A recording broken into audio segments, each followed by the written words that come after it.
Aleluia, você que pode colocar a mão no seu coração, vamos consagrar esse tempo da palavra diante do Senhor. Viemos aqui para ser desafiados, viemos aqui para cultuar a face desse Deus vivo, desse Deus todo-poderoso, viemos aqui para adorar o Senhor. Ó Pai, nessa hora, Senhor Deus, enquanto nos dedicamos à palavra, nessa hora que aquietamos, Senhor, o nosso coração na Tua presença, Senhor Deus, nós te pedimos, fala conosco, Senhor, a Tua palavra é viva, a Tua palavra ela restaura a nossa alma, a Tua palavra, Senhor, é poderosa, ela é uma espada de dois gumes, ela penetra até o ponto de separar alma e espírito, juntas e medulas, a Tua palavra penetra até o ponto, Senhor, de discernir as motivações do nosso coração, é a Tua palavra que nos edifica, que nos conforta, que nos consola, Senhor, é a Tua palavra que nos desafia, é ela que nos leva a andar em lugares altos, é ela que nos leva, Senhor, a nos mover no sobrenatural, é a Tua poderosa palavra, Senhor, enquanto, Senhor Deus, nos abrimos o nosso coração para receber, nosso coração seja uma boa terra, e cada semente, cada, Senhor Deus, palavra aqui compartilhada, seja, Senhor Deus, como espada, penetrando mais fundo do nosso coração, falando, nos provocando e nos incentivando a cada dia a viver de acordo com o Teu querer e a Tua vontade, em nome de Jesus, amém. Eu posso ouvir um amém? Amém. Glória a Deus. Queridos, até hoje, queria fazer uma pergunta para você, até hoje, até o presente momento da sua vida, qual foi o momento mais triste que você já viveu? Qual o momento que ainda talvez como trauma, ronda ainda sua mente, seu coração, seus sentimentos? Meu pior momento eu comecei contando aqui há 2 semanas atrás, quando em 25 de janeiro do ano 2000, há 25 anos atrás, eu perdi o meu pai. Nosso pai morreu em um trágico acidente automobilístico na BR-153, e aquele dia foi o dia mau que chegou para a nossa família. Você nunca espera que você vai perder alguém tão precioso, alguém tão querido. Meu pai me despediu de mim às 4 da tarde, às 3 da madrugada nós estávamos o velando, e muitas perguntas, muitos questionamentos vêm ao nosso coração nesse momento de tristeza. Olha que o pastor de vocês já caiu de um pé de mamão, já bateu a cabeça no chão e já ficou sem memória, Existem tantos traumas, mas um trauma como esse de uma perda, do meu pai. Minha mãe tinha 35 anos, tinha 2 adolescentes para criar, 2 pré-adolescentes. Então foi um momento muito difícil, onde ficamos nos perguntando como iríamos crescer sem a presença de um pai, e Senhor, e agora, o que vai ser de nós? Então como nós entendemos o propósito de Deus, porque Deus tem propósito no meio de todas essas situações. Romanos 8:28 diz: sabemos que todas as coisas elas cooperam para o bem daqueles que amam a Deus. Todas as coisas, diga assim comigo, todas as coisas. Em todas as coisas, nos dias tristes e nos dias alegres, Deus ele tem o seu propósito. Deus ele vai cumprir o seu propósito nas nossas vidas. Então, como aprender a viver numa estação como essa, principalmente numa estação de perdas? E eu queria compartilhar com você um texto aqui, uma mensagem de uma meditação do meu coração na semana passada, sobre uma família que também sofreu uma perda. Abra sua Bíblia comigo em 1 Crônicas, capítulo 7, versículo 21. Nós vamos começar lendo o versículo 21 ao versículo 22. 1 Crônicas, capítulo 7, versículo 21 ao 22. Ézer e Eleade, os filhos de Efraim, foram mortos por homens da cidade de Gate, quando tentaram roubar os rebanhos deles. Efraim chorou muitos dias por eles, e seus parentes vieram consolá-lo. Então a descrição dessa história aqui se encontra no meio de um livro de genealogias. Quem já leu o livro das genealogias, que conta as histórias, as raízes? Então nós identificamos os homens de Deus através desse livro de genealogia, dessas raízes, onde se encontra, de onde vieram. Então, eu geralmente, vou confessar aqui, meus irmãos, para vocês, às vezes o pastor pula a genealogia. Às vezes eu olho assim por cima e vou dar uma pulada aqui. Mas nesse dia eu não pulei essa genealogia aqui. E o Espírito Santo, talvez, porque eu estava pulando a lição, nunca vi essa história.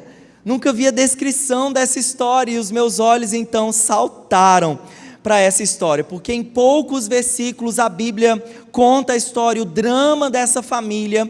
Um drama de um homem que vivenciou uma perda e de um filho que ressignificou a dor. Eu já tinha ouvido falar de Efraim, Efraim, o segundo filho de José, mas eu nunca tinha ouvido falar aqui, ou não havia prestado atenção para o filho de Efraim.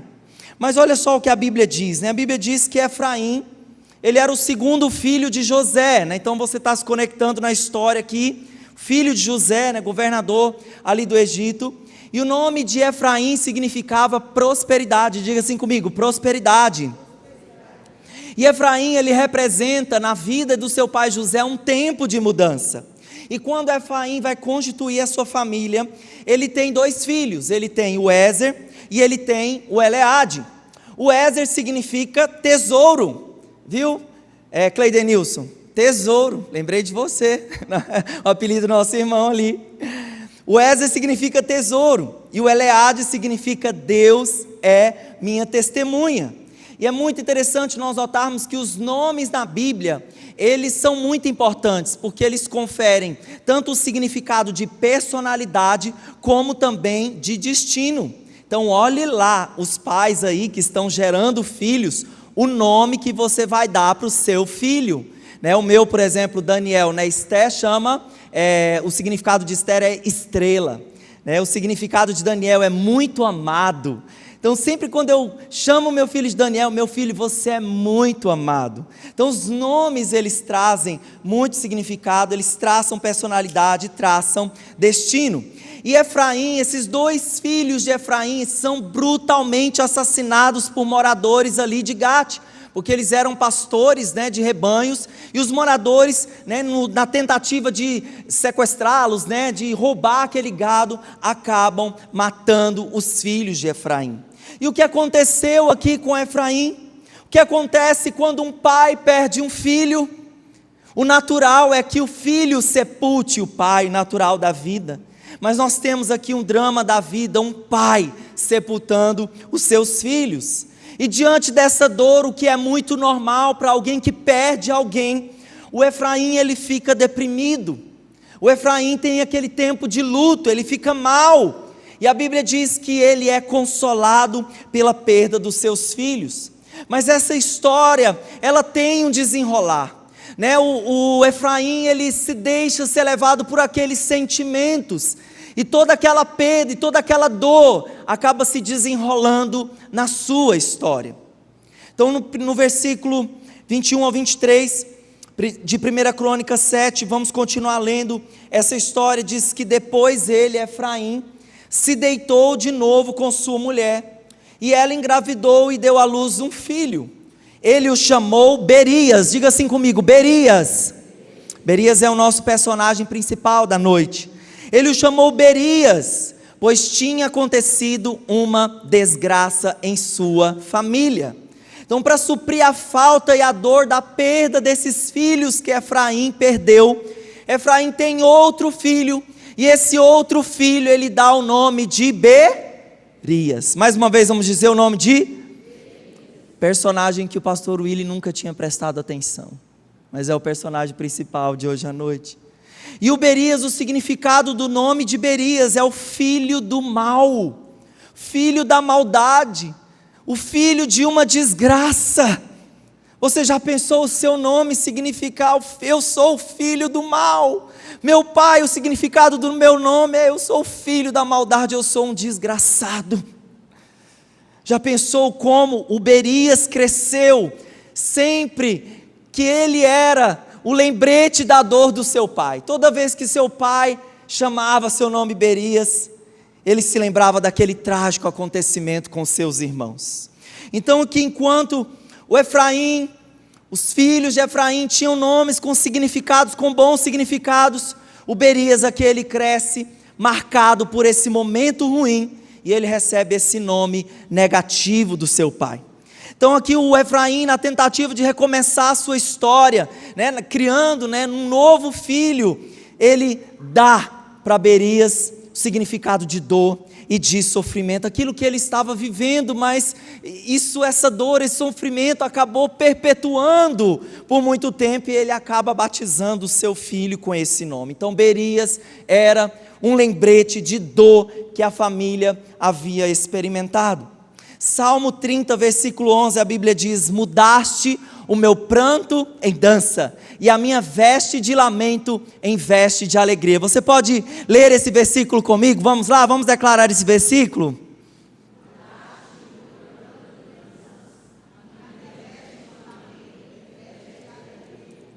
O tema da nossa palavra de hoje é transformando a tristeza em alegria.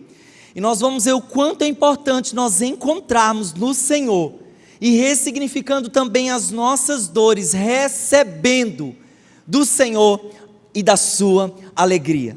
Nós vamos aprender o que Berias ele fez para não permitir que aquele significado de dor, de tristeza, aquela influência de tristeza se perpetuasse e marcasse a sua história e a sua geração. Então diga assim comigo, o nosso primeiro ponto é valorizar os ganhos. Diga assim comigo, valorizar os ganhos. 1 Crônicas 7, 25, o filho de Berias foi Refa. Diga assim comigo, Refa. Então quando Berias se casa, nasce seu filho, e ele dá a ele o nome de Refa. Refa vem dos significados ali, das raízes da palavra Rafa, Rafá, o Senhor que cura. Então veja que poderoso, o significado desse nome Refa, cura do fôlego. Então a intenção aqui do Berias, era a partir da história dele, ressignificar aquela dor, a partir da história dele, desconectar, não é desconectar do seu pai, mas é desconectar aquela história de tristeza, desconectar daquele manto que veio sobre ele. Então nós sempre recebemos coisas tão boas dos pais. Quem recebeu influências, histórias, exemplos bons dos seus pais, levanta a sua mão. Mas nós também carregamos na nossa história algumas marcas ruins. Então Berias aqui, ele compreendendo, ele entendendo toda essa situação, tudo aquilo que o seu pai sofria, ele diz: para em mim agora, e nos meus filhos vai ser uma nova história. Eu não vou me moldar pelas circunstâncias. Queridos, muitas pessoas, muitos de nós estão sendo moldados pelas más experiências que eles viveram, ou que têm vivido. Ou seja, aquela circunstância, aquela tristeza, aquela situação molda o seu coração. Aquela experiência, aquela situação carrega você nas costas. Então enquanto o pai, Efraim, ele valoriza a perda dos seus filhos, o Berias, ele maximiza o ganho. Como assim? Ele vê em seu filho esperança de mudança, ele vê em seu filho que aquela história podia ser diferente, por isso que ele dá o nome para o filho de a cura do fôlego. A partir de agora, algo novo será feito. E queridos, nós temos a tendência de nós ficarmos presos naquilo que nós perdemos, sim ou não? Nós temos a tendência de nós superfocarmos nos nossos fracassos, sim ou não?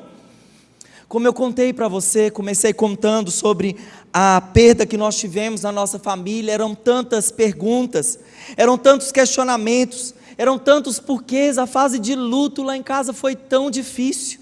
Meu pai era um homem muito apaixonado pela minha mãe, nós víamos isso, e minha mãe, aquele desligamento de alma, minha mãe chorava, o luto, a perda, a tristeza, não podemos desconsiderar esse momento da nossa vida, é importante vivê-lo, mas essa história, ela nos ensina, e pela história do Berias, que nós não podemos viver baseado nas más experiências e nas situações do passado nos modelando. É possível nós construirmos um futuro com o Senhor, é possível nós em Deus transformar a tristeza em alegria. porque o que vive de passado, querido, é museu. O cristão, ele deve viver pela fé, olhando para o alvo, olhando para o autor e consumador da nossa fé. E a pergunta aqui para nós é como Berias ele conseguiu mudar a sua ótica, como Berias conseguiu transformar tristeza em alegria. Então, queridos, esse tema é muito recorrente na palavra, transformar tristeza em alegria. E nós vamos compartilhar aqui alguns textos que falam sobre esse tema. João capítulo 16, versículo 20, a Bíblia diz: digo que certamente vocês chorarão e se lamentarão, mas o mundo se alegrará. Vocês se entristecerão, mas a tristeza de vocês se transformará em... A tristeza de vocês se transformará em...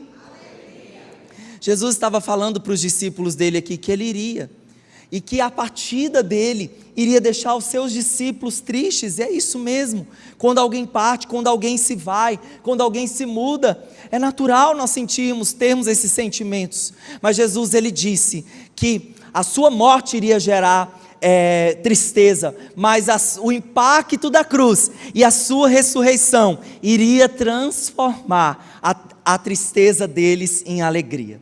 E queridos, nós não podemos negar o poder consolador que o Evangelho tem.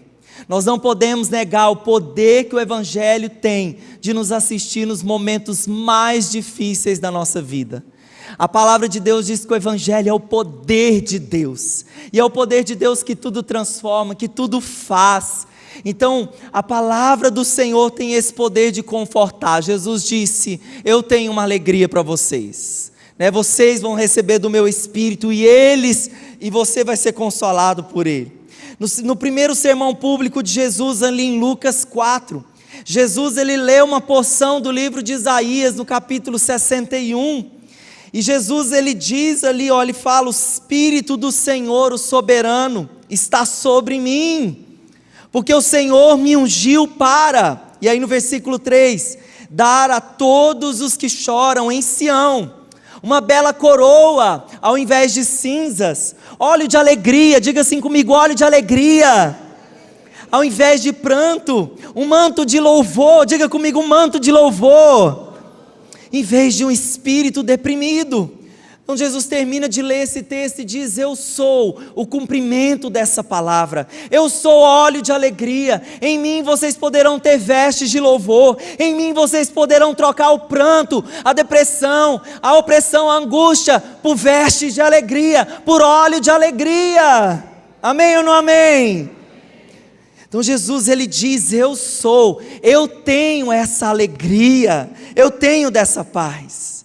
E logo tempo depois, Jesus, no Sermão do Monte, Mateus 5:4, ele diz: bem-aventurados os que choram, porque serão consolados.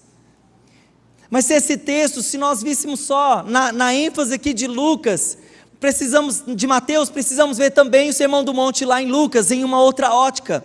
E em Lucas ele diz: bem-aventurados vocês que agora choram, porque haverão de rir. Vamos ler juntos esse versículo? Vamos lá? Bem-aventurados vocês que agora choram, porque haverão de rir. Você pode declarar esse versículo para a pessoa que está do seu lado? Amém? Declare para ela esse versículo em nome de Jesus.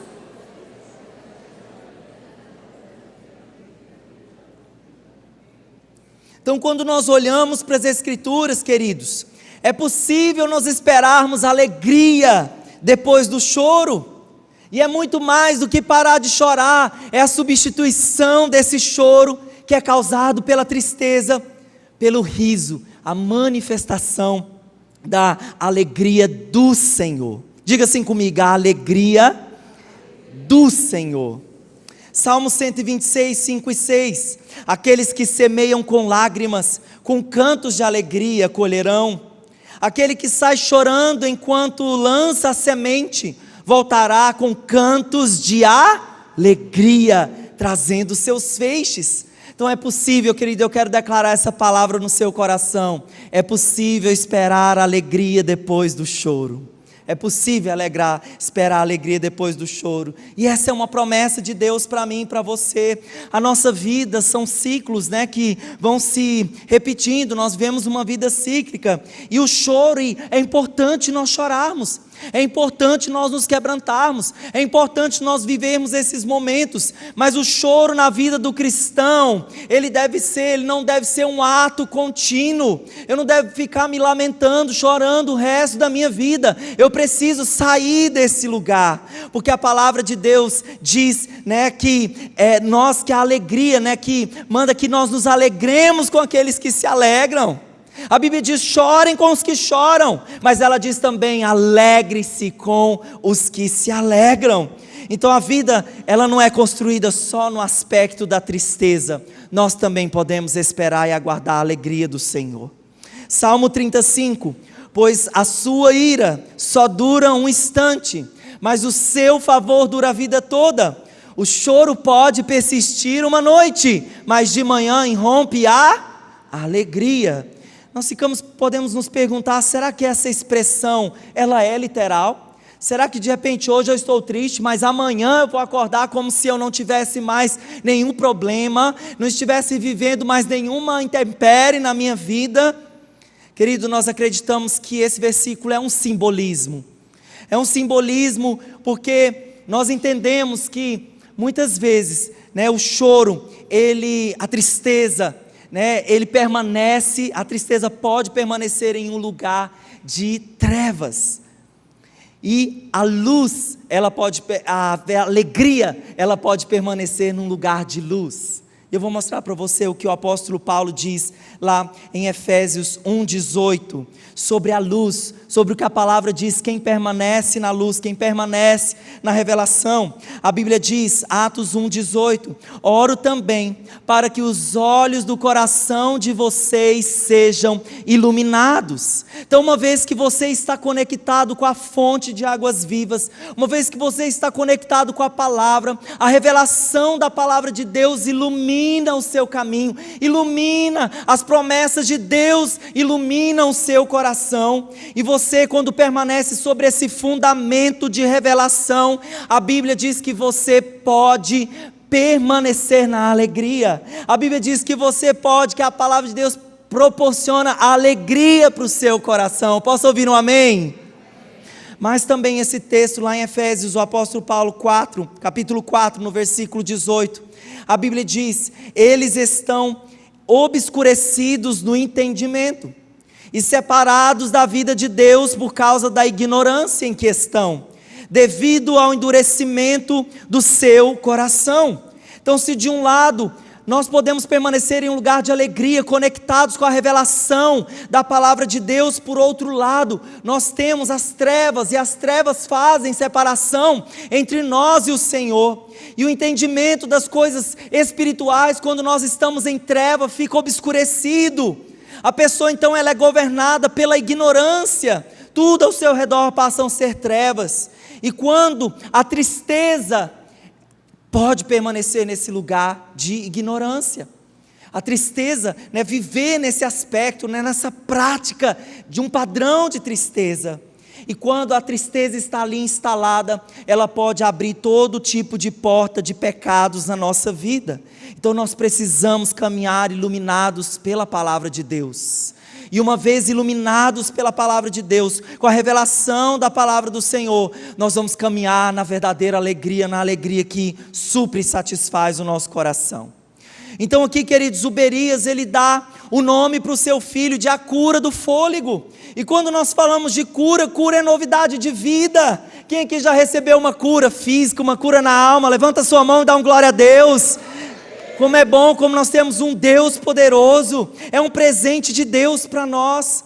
E Uberias, ele diz: olha, eu não ficarei nesse fundamento de tristeza, vou ressignificar essa dor, a minha vida não vai viver sobre esse fundamento de ignorância, não vou permanecer nesse lugar de trevas, eu quero permanecer, eu e a minha família, eu e a minha geração, em um fundamento de cura.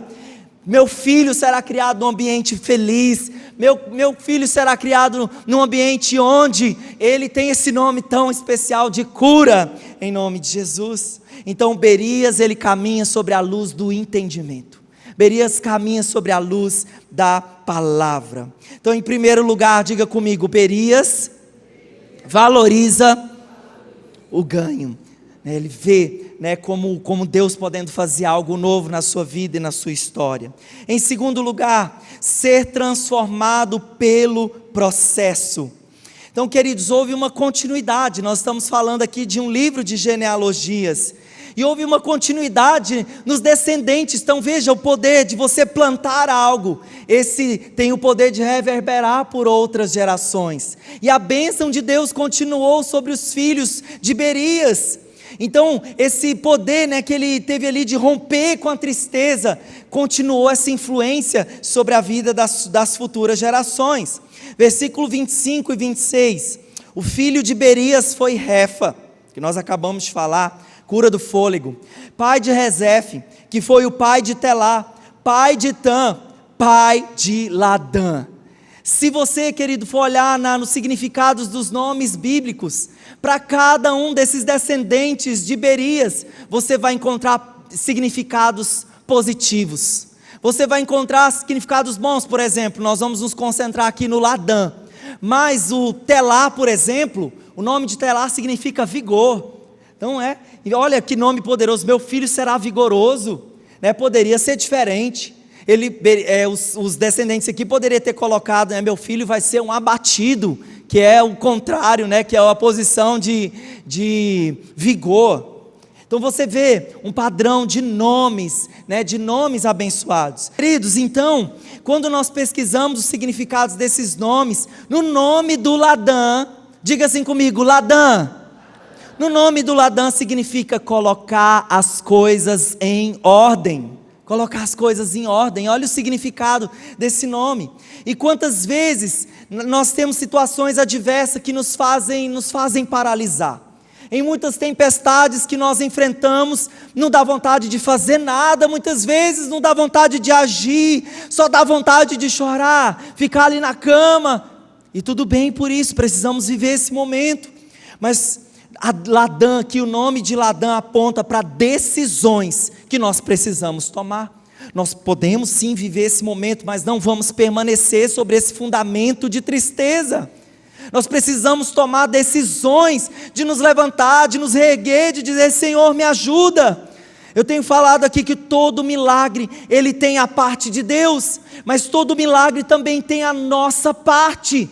Deus já liberou as suas promessas, incumbe a nós andar em fé, tomar essas promessas, declarar essas promessas, já viver andando em nosso milagre. Ou seja, todo milagre que é feito também tem a sua parte. E quem aqui reconhece que precisa colocar em ordem algumas coisas da sua vida? Quem aqui reconhece que precisa colocar alguns pensamentos e alguns sentimentos em seu coração? Porque até aqui nesse ponto nós podemos nos perguntar como Berias, como esse homem, como nós podemos colocar em ordem as coisas quando nós perdemos o controle. Como Berias transformou a tristeza em alegria. Vamos continuar respondendo essa pergunta. Então nós precisamos entender, queridos, para ele transformar a tristeza em alegria, ele vai trabalhar talvez com um padrão de duas formas. Ou o Senhor ele vai mudar as circunstâncias, diga assim comigo, circunstâncias. Ou ele vai nos transformar no processo, diga comigo, processo. Então, por exemplo, nas circunstâncias, o rei Ezequias, a história ali desse rei diz que ele ficou doente a ponto de morrer. E Deus envia um profeta para Ezequias, para dizer para ele, coloque a sua casa em ordem. Coloque a sua casa em ordem, porque você vai morrer.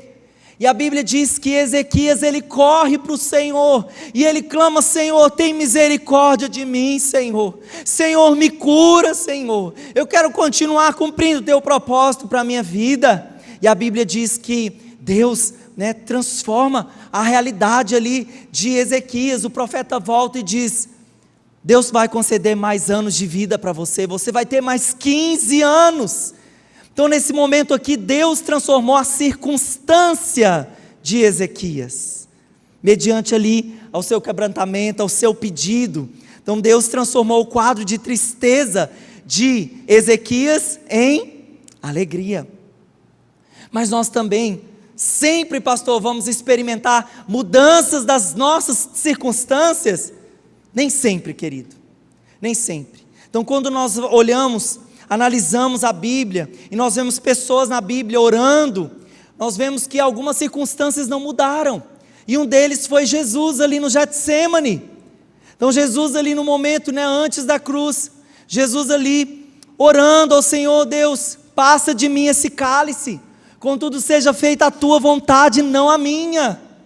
Jesus ali com a sua alma amargurada, clamando ao Senhor, orando e pedindo ao Senhor.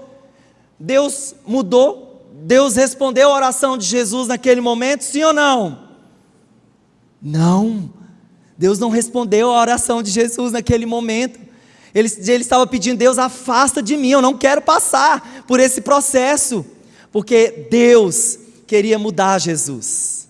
Então no meio dessas circunstâncias, se a circunstância não é mudada, nós é que vamos ser transformados no processo, porque Deus muda o próprio Jesus. Deus falou: não, meu filho, o meu propósito é que você passe por isso. Então o próprio Jesus, ele é transformado, e a transformação de Jesus ali na crucificação gerou o que para nós? Salvação, gerou vida eterna para nós. A Bíblia diz lá em Hebreus 5, versículo 8 a 9, que embora sendo filho, ele aprendeu a obedecer por meio daquilo que sofreu, e uma vez aperfeiçoado, tornou-se a fonte da salvação eterna para todos os que lhe obedecem. Então a circunstância de Jesus, Deus não passou aquele cálice, de Jesus teve que o beber. Então o que foi mudado? O próprio Jesus aprendeu por meio das coisas que ele sofreu. Então ao invés de mudar aquela circunstância, e todas as vezes Deus vai fazer isso, se Ele não mudar a circunstância, Deus vai nos mudar por meio dela. Diga assim comigo: ao invés de mudar a circunstância, Deus nos muda no meio dela. Então não há apenas essa dinâmica de intervenção de Deus. Muitas vezes a mudança pode ser exterior, em outros momentos a mudança pode ser interior. O importante é que de uma forma ou outra, nós podemos experimentar esse poder de Deus que Ele faz tristeza ser transformada em alegria. Então, como Berias não podia mudar aquela situação, hoje nós já podemos mudar de nome, se não gostamos do nome ou do sobrenome, mas como o coração do pai não mudou, como o nome não mudou, o que mudou do coração de Berias? O seu coração mudou de acordo com aquele momento. Ele não queria perpetuar aquela dor do seu pai. Então o processo de Deus na sua vida o amadureceu. E esse amadurecimento gerou isso nessas outras gerações. Os filhos continuaram perpetuando, nomes de bênção, nomes de vida foram passados aqui. Então diga assim comigo, nosso primeiro ponto. O que aconteceu com Berias? Berias valorizou os ganhos. Em primeiro lugar, Berias valorizou os ganhos. Em segundo lugar, ele foi transformado pelo processo.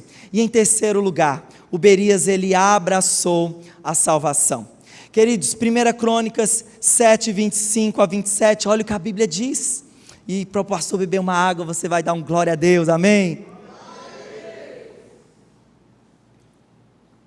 O filho de Berias foi Refa, pai de Rezef, que foi o pai de Telá, pai de Tam, pai de Ladã, pai de Amiúde, que foi o pai de Elisama, pai de Num, que foi o pai de Josué, pai de Josué. Esse Josué aqui é o mesmo Josué das muralhas de Jericó. Queridos, eu vejo uma grande reviravolta nessa história. Vejo Deus transformando momentos tristes em momentos alegres. O mesmo Josué que a Bíblia diz que foi levantado como sucessor de Moisés, como um libertador, como um homem que ouviu de Deus, de Deus através de Moisés: seja forte, seja corajoso, não temas. Um líder que foi usado pelo Senhor para conquistar todas aquelas terras que Deus havia prometido. O último descendente aqui de Berias, recebe o nome cujo significado era: o Senhor é salvação. Então o significado do nome de Josué: o Senhor salva. Diga assim comigo: o Senhor salva. Então veja, o nome do seu antepassado Berias, desgraçado, mas o nome do seu descendente aqui: o Senhor salva. Olha como a atitude de Berias ressignificou toda a história dos seus descendentes. Então isso é muito poderoso, o como Deus, quando nós buscamos nele, quando nós buscamos na sua palavra, quando nós buscamos da sua presença, como Deus pode mudar e transformar as nossas vidas. Amém ou não amém? Provérbios capítulo 3, no versículo 5 ao 6, a Bíblia diz: confie no Senhor. Diga assim comigo: confie no Senhor. Mais uma vez com fé: confie no Senhor de todo o seu coração, e não se apoie em seu próprio entendimento. Reconheça o Senhor em todos os seus caminhos, e Ele endireitará as suas veredas. Querido, confie no Senhor. Quem endireita as nossas veredas, quem nos abençoa, quem transforma a tristeza em alegria é o Senhor.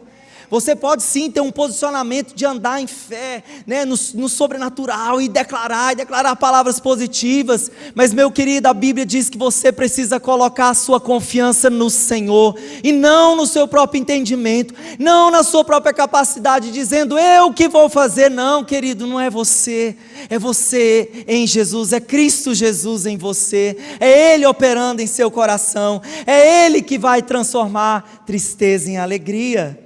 João capítulo 15, versículo 11 diz: tendo dito essas palavras, para que a minha alegria esteja em vocês, e a alegria de vocês seja completa. Então nesse versículo existem dois tipos de alegria. Existe a alegria de Deus. Quem quer a alegria de Deus sempre? Esse fruto do Espírito.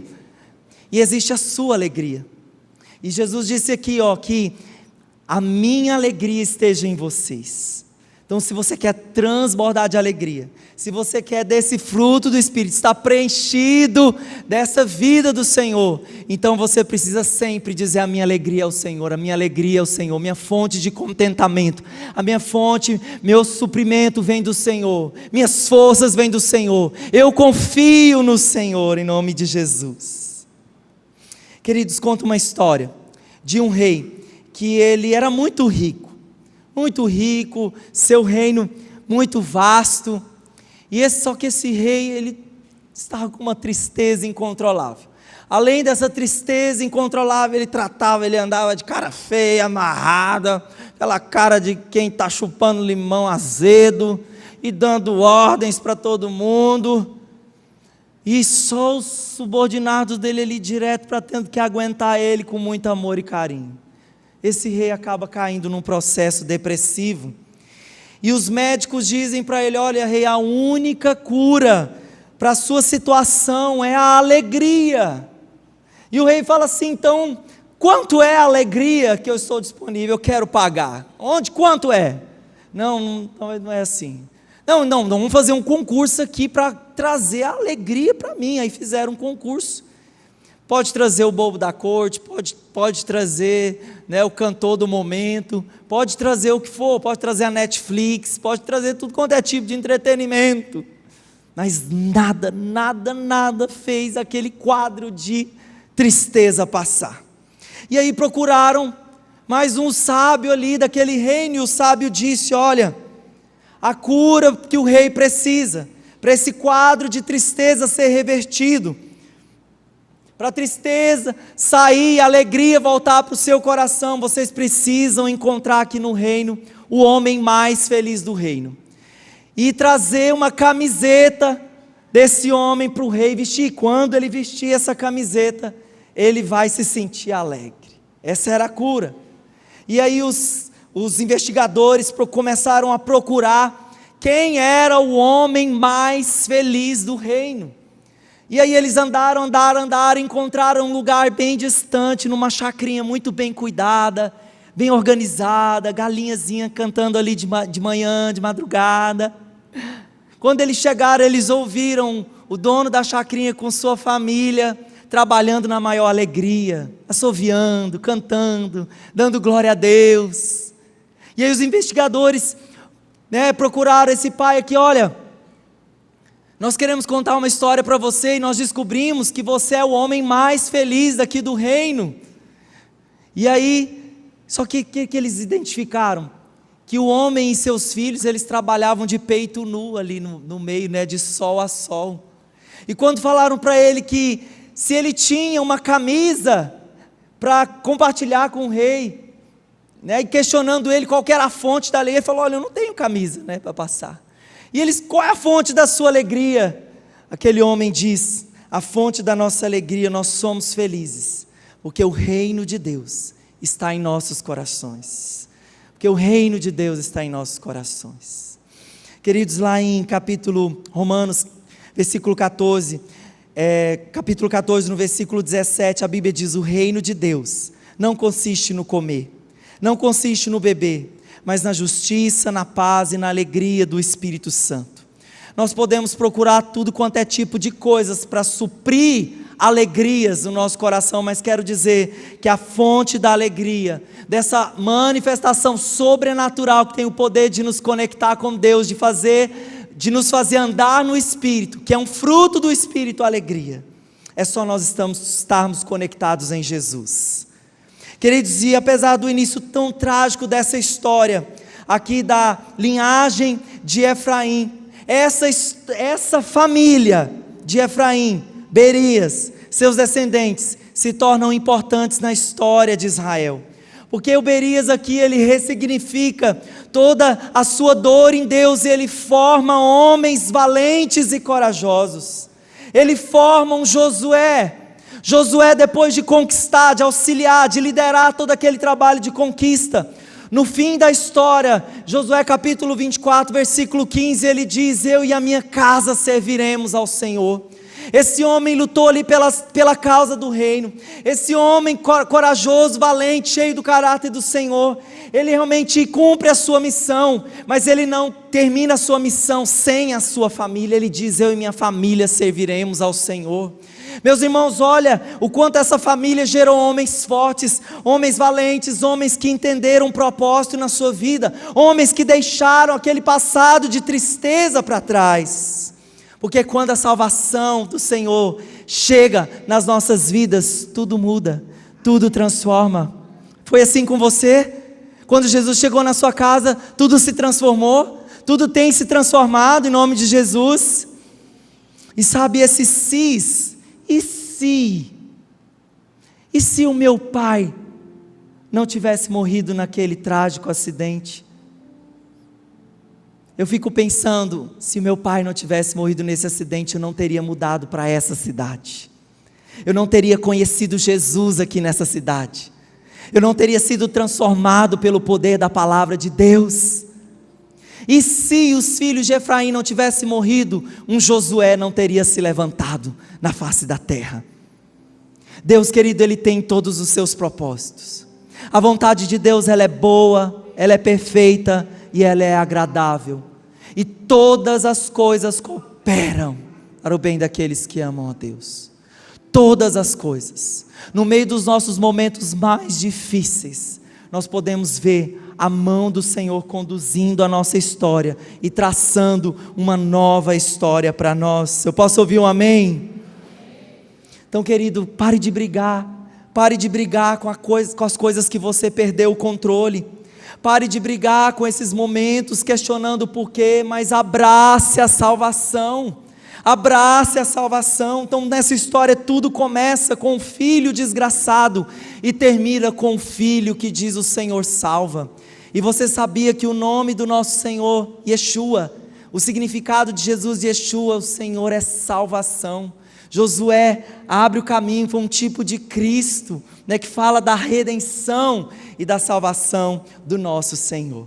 Então nós aprendemos com o Berias, em primeiro lugar, me ajude, o que nós aprendemos com o Berias? E a pergunta que eu quero fazer para você: você quer ser um Efraim ou você quer ser um Berias? Você quer continuar nesse padrão de tristeza, de dor, sem sair desse lugar? Ou você quer ressignificar a dor, aprendendo com as coisas desse momento e transformar toda a sua vida, toda a tristeza em alegria. Então vamos lá, o que nós aprendemos com Berias? Em primeiro lugar, aprendemos a valorizar os ganhos. Em segundo lugar, sermos transformados pelo processo. E em terceiro lugar, abraçarmos a salvação.